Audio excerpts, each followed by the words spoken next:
Here's the encoder.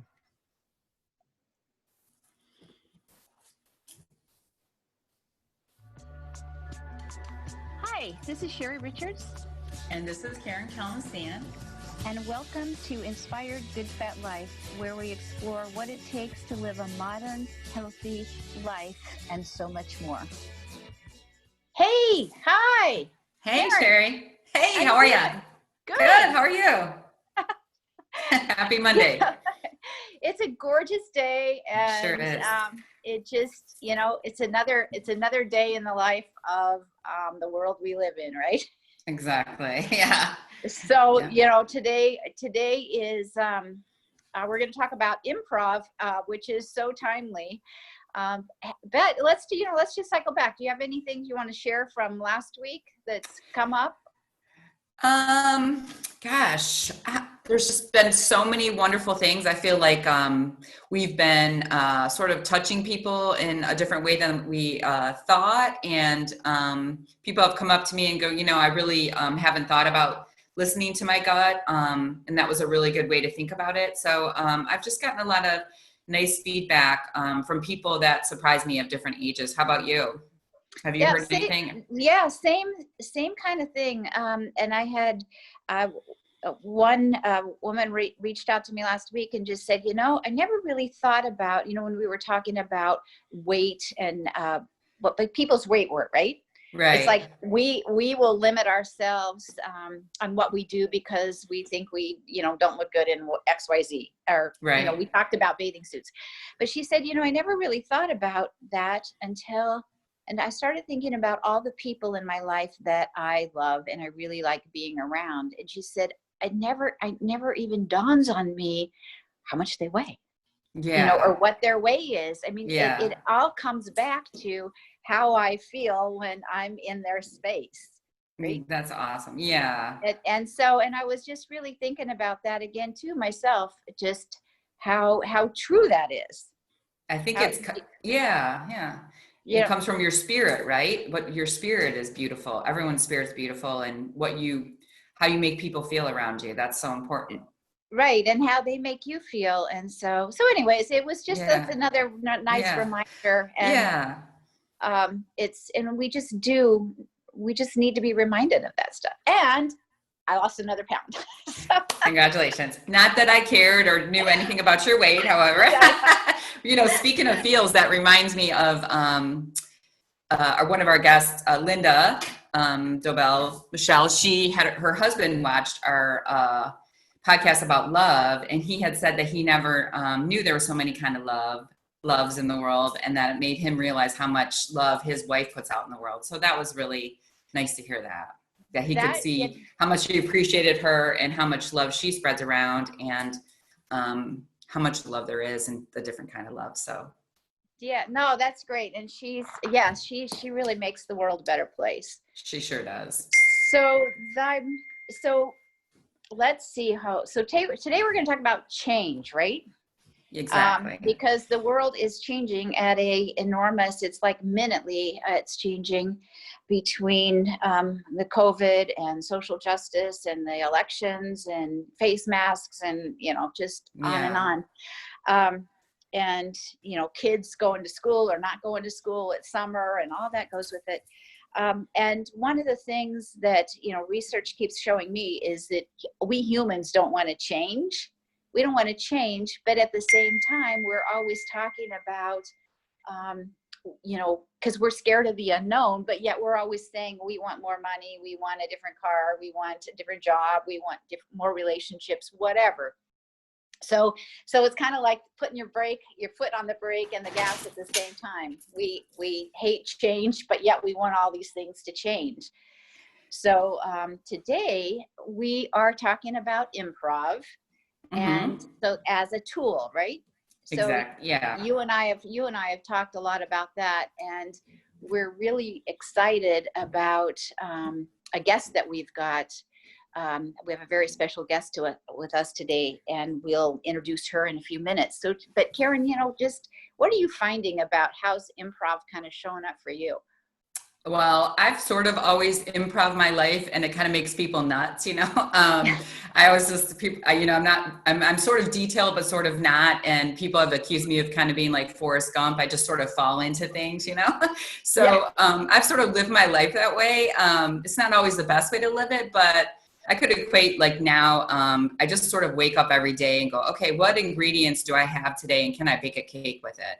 And if I don't, I seek out the things, it might be, can I be social today? Can I take my kids out today? What can we do today to make it a better day in the situation we woke up to? So it's just different every day. And I sort of live my life that way anyway. So it's kind of been refreshing because people are kind of like, oh, Karen, this is completely in your wheelhouse. I get how freeing this can be. I'm like, yeah, they're like, welcome to my world. So it's kind of been refreshing to see people, especially people that are very detailed oriented and want to know the future, have a lot of anxiety. It's been refreshing to just see them go, you know what, I can't control anything. So I'm just going to let it flow and just kind of like take from just the moment, right? And that's the most important thing, to live in the moment.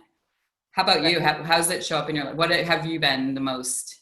So I can be like you, like kind of take life as it comes. But I think for me, it's been that reminder, because literally it changes. The world changes by the minute in some things, just. I think you're being generous. I think it's more like the second right now. Yeah, right. Yeah. So, but what I find that I've been doing, I've done this for years, but it's really, to your point, been a real blessing now, is when something changes, and you can feel it physically, your body goes, oh, it's a change. It's not what I expected. I just say yes, and like a little silent prayer, like this or something better. Right. And I found that it's just given me that pause to go, this or something better. Yes. And this or something better. And then I can move into that, without being so anxious. Yeah. And what helps me too is, every day I say, well, what are the things I know for sure? Right. And the things for sure is, love and kindness and the things that are concrete in your life, the common thread that will always be there. So right. I try to focus on what I can control and what I can know. So yes, the world is changing and I have to reinvent myself every minute, every second, every day. In my family's life, but also there's so many things that will always remain the same. Right. No, that's a great way great segue into, you had a poem, I think, that you wanted to read. Do you want to read that? I have. And then, sure. And then we'll introduce Valerie and see what she has to share with us. Okay. Okay. This is just a little improv poem. So, okay. Do it. I have thought for most of my life. I love it. But in dreamy smoke of passion and imagination, it becomes, I picture me being someone important, have all the money in the world, wait, not moral enough. So then I envision a deeper meaning of what I want to be. I want to be creating art I love, art I am proud of, art that will restore my spiritual faith in the world.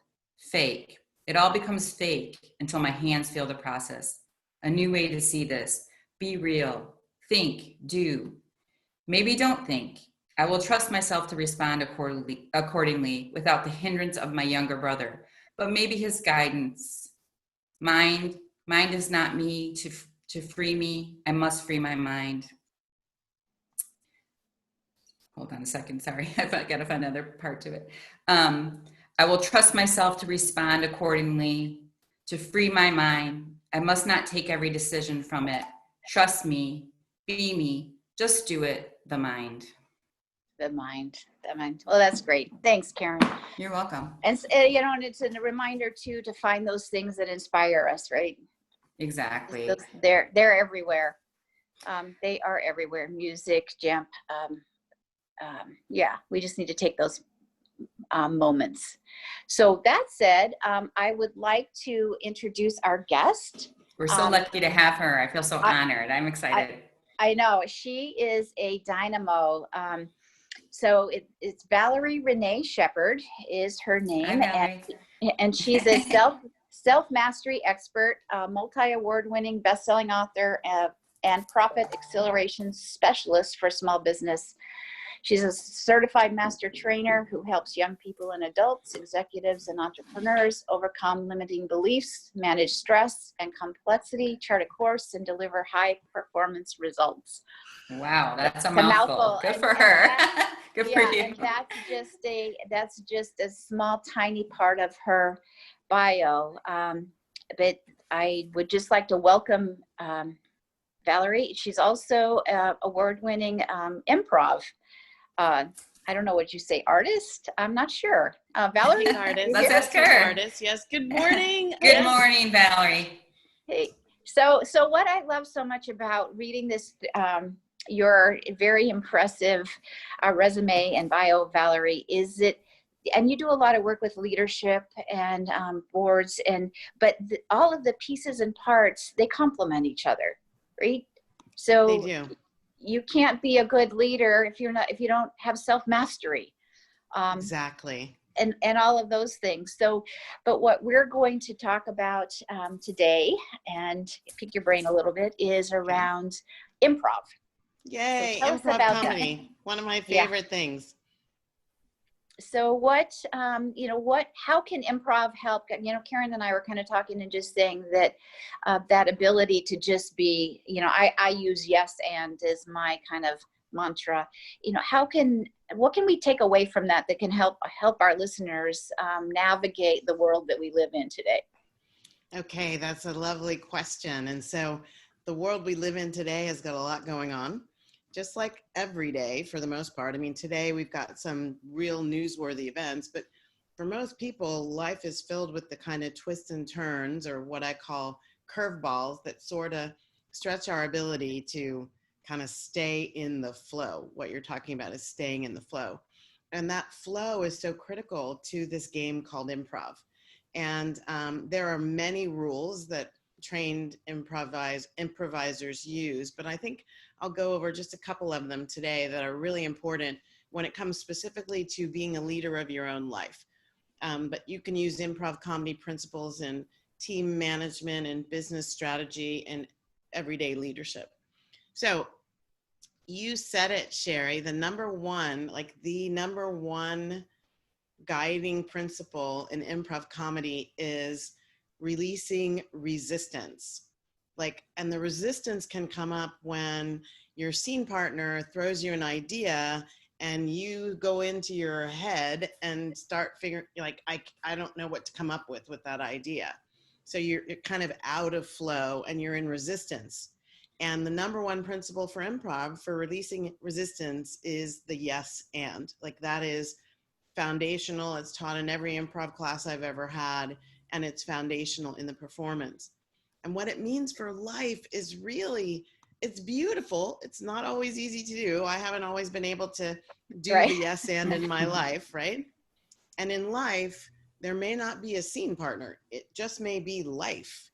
For me, when my stroke happened, it wasn't me saying yes and to this other scene partners. The scene partner was what was going on with my physical body, my brain hemorrhage, the stroke. What was that doing to my life? So the whole idea of yes and is no matter what happens, we say yes and. And so it's the and is and so now what? I often tell my students and my clients, so what, now what? So I know that I've just had this situation. Now what's supposed to be my next step?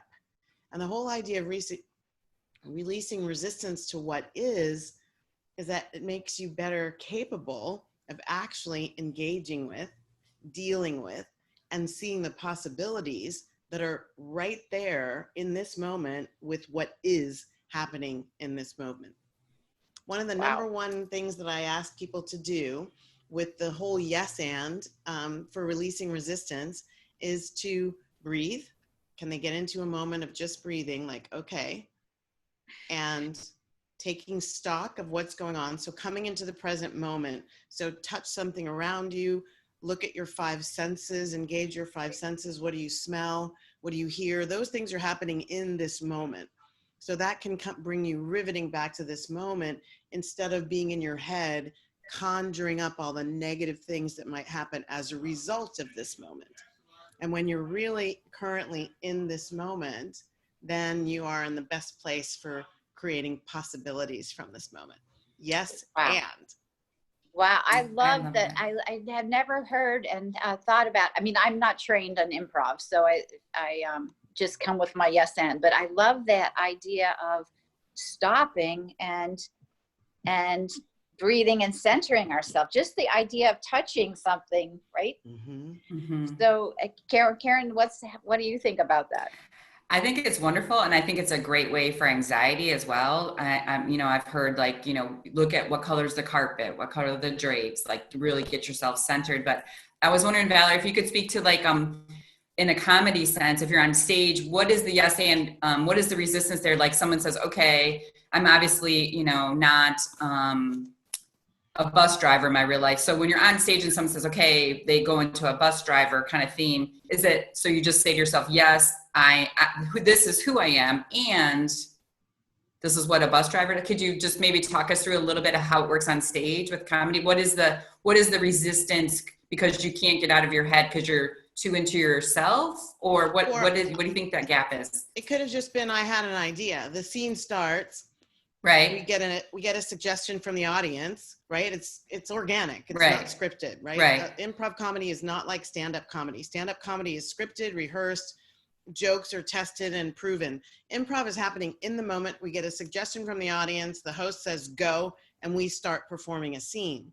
So what was my situation was I would sometimes want to go in this direction, and my scene partner was taking the scene in that direction. I see. And so the resistance is, whose idea is better? Oh, right? And wait, if I'm really, really attached to my idea, he or she's going bus driver, and I'm going to mom with a daughter on vacation. Like, if I don't let that go because that person started the scene and go with it, go into the flow of where that scene's going and see what magic can happen, then there's just this tension and nothing can happen. Possibilities are stopped, and neither one of us are getting to fulfillment. And so that's how it plays out in life too. We resist what's coming up instead of like, being agile and curious and heart-centered. Like, wow, what more is possible in this moment that my head is telling me no possibilities exist.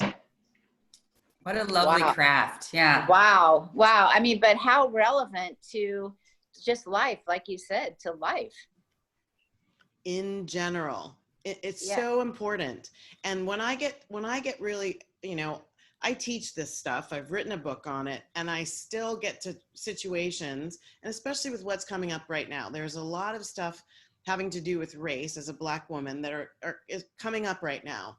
And I'm feeling internal, as one of our friends would say, perturbation, like there's stuff going brrr, and I have to do a quick, so what, now what? So what? Okay, I'm feeling really uncomfortable. Now what do I want to do about it? Like, that's an acceptance of what is, and then charting the course for what comes next. So what now? Is that another phrase that you say? Is that an improv phrase, or is that a Valerie phrase? That's a Valerie phrase. I didn't get that from improv. And I'm not the only teacher who uses it. I don't think I invented it. I think someone else did, but I use it a lot, and I teach my clients and students, because a lot of times we can get caught up in the thing that just happened, right? I ran out of gas, and instead of like just dealing with the running out of gas, we're in our heads really frustrated with ourselves because how did we not see the gas tank? And maybe there's someone over here going, gosh, I can't believe it. It's too late at night for us to be out on the road by ourselves. And we're caught in this loop of this shouldn't be happening, and I can't stand this, and I don't want this. And that's not moving us forward. It's not changing the situation at all. And so to be able to go, so what? I ran out of gas. Now what? What are my options for this moment to get beyond just sitting in the circumstance? Right. I was going to ask you about, go ahead, Sherry. No, go ahead. Oh, I was going to ask you, Valerie, how many steps do you suggest, and this may be just an anxious question, How many steps do you suggest that you think ahead in improv, or it's really just moment by moment? It's improv is the quintessential in the moment. Thinking ahead is really dangerous because what it creates in improv is a potential attachment to the idea that I thought ahead. And if the scene doesn't work going that way, me forcing that idea into the scene usually makes the scene flop. The audience isn't there to see a flop scene. They're there to see master crafters give their all with a fluid situation. And I truly believe that's what our lives are about. We've been conditioned to believe our lives are about the trappings of success and quote unquote finding happiness. And then we come to situations with that conditioning playing forward. So the minute something happens, we label it good, bad, or ugly, which doesn't serve us. And then the way we labeled it is going to ping off of something inside us that can hold us back from actually picking a really ripe, juicy opportunity in the moment. I agree. I try really hard, and it's very challenging not to attach stories to things, right? Not to keep attaching stories to my emotions. Is that okay? I'm on the right track. You are on the right track. Like, okay. It's a part of human nature, right? The story is the way we try to put some meaning into a situation, good and bad situations. So putting meaning on it is how I try to work with it, deal with it, and ultimately, overcome. I gotta figure this out. And here's the yes, and some of the stories and the meanings that we apply to things in this current moment are from in the Wayback Machine. So a minute ago, I was talking to you about the dynamics with me and all that's going on in the world today. So some of the things that I'm feeling and that I'm associating and the meanings that I'm putting onto dynamics that I see right now are from my past wounds, my past traumas, my past times when I thought I was inadequate or somebody else told me I was inadequate, what meanings I put onto those things, and then they show up in the current moment. So that's one of the next, that's actually one of my next tips is how do we forgive and release the past so that it's not over and over and over and over driving, dictating, coming up in the way I respond to the present situation. And it's all over. I mean, you can look all over and see dynamics that are showing us that there is stuff coming up from the past that isn't present in the current situation. Like, have you ever had a knee-jerk reaction? Something happened and I respond, and then I'm like, oh, that response didn't really match what's going on right now. And we see that, what is the conversation about police brutality? That this response doesn't match the dynamic of the situation. Where is that response coming from? So my hypothesis is that it's coming from some past remnant of conditioning, and it's being injected like a knee-jerk reaction into the situation. And so yes-anding is really critical. And next point on that is like clean up the emotional junk in your trunk so that you are dealing with the present from a present version of you. And so your tip for that was, so what, now what? Is that a way to kind of cycle back and just help us be mindful that maybe what I'm feeling is, it's a history, it's an old story. Yes. Right? So what, now what is definitely rooted in the tip of be present in the moment of now that's happening. And so what, now what is a tool along with using your 5 senses and breathing and smelling and touching things that helps you stay in like totally oriented in the now. In the now. Yeah. And I like that, but I like that, that having that idea in the back is like, okay, is what this junk that's coming up is a past story, and I'm choosing to be right here, right now. Right. So and it's an awareness, if you will. Exactly. And it's also a commitment. So if I notice that this story from the past is being interjected into that situation and this situation and that situation and that situation, I have a responsibility to myself for my own fulfillment and happiness, but also to those I serve and those with whom I work to clean up that stuff. So I talk about cleaning up the emotional junk in your trunk, and that can make dealing with life's chaos and curveballs a lot more simple because I'm not coming from something that is a trauma from the past that's kind of running my responses and running my feelings. And when I'm rooted in the past, someone could say, I really don't like it when you talk like that. And rushing up could be all this stuff from the past. And then I react with anger. I feel belittled. I say people don't respect me. When I've healed some of that stuff, when someone says, I really don't like when you do that, I can say, oh, I'm so sorry. What did I do that is not working for you? Let's dig into that. That's not what I'm intending. And I can come from a place of wholeness and love. That's beautiful. I find it interesting too, when you meet somebody and they start talking about themselves, where they start their story. And I always want to say to them, why are you beginning your story there? Why does it start there? And is that your story today? Is that and what about like assumptions? I'm curious about that. That must be hard to clear that out of your head too, because we have assumptions about other people, right? Yes, our assumptions can be rooted in the same past that is dictating the way we react to situations. And so dealing with assumptions is the same steps. Like, where did this come from? I find that with a lot of my clients and with myself, I'm living conditioning that I was given. And I don't blame and shame that people like where I picked up this stuff. The whole idea now is like, is this stuff, whatever that is, serving me? So assumptions that I make about other people often don't serve me. And when they don't, I have to do the same process of, where did this come from? Why am I using it? If it's not serving me, how do I jettison it and move on to a higher vibration?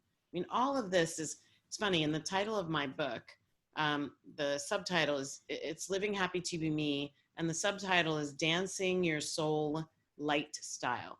And so what we're talking about here on the macro level is, how do you dance with these situations that come up and not get stuck in them? Like, when you're stuck, you're not dancing. You're just standing in place, being held in a vibration that is not high enough to bring to you what you want. It's actually attracting what you don't want.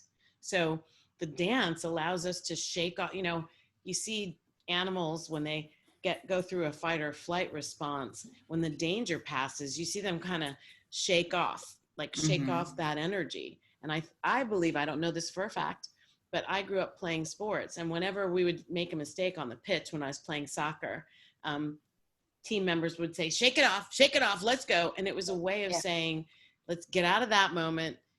The game's still going and we could still score a goal. There's still potential in this now moment to deliver ourselves to the victory that we're looking for. But we have to do it, right?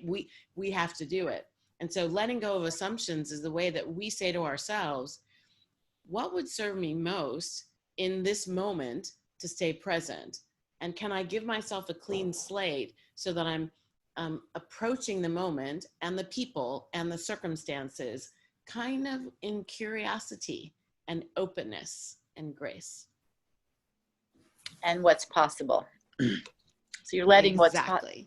And that, So I actually read some studies around that, Valerie. They have found, there are some studies that show that physical shaking actually resets you chemically, which is fascinating, right? Yes. It's just fascinating when we know these things. It's like, oh my gosh, because we are, chemical factories.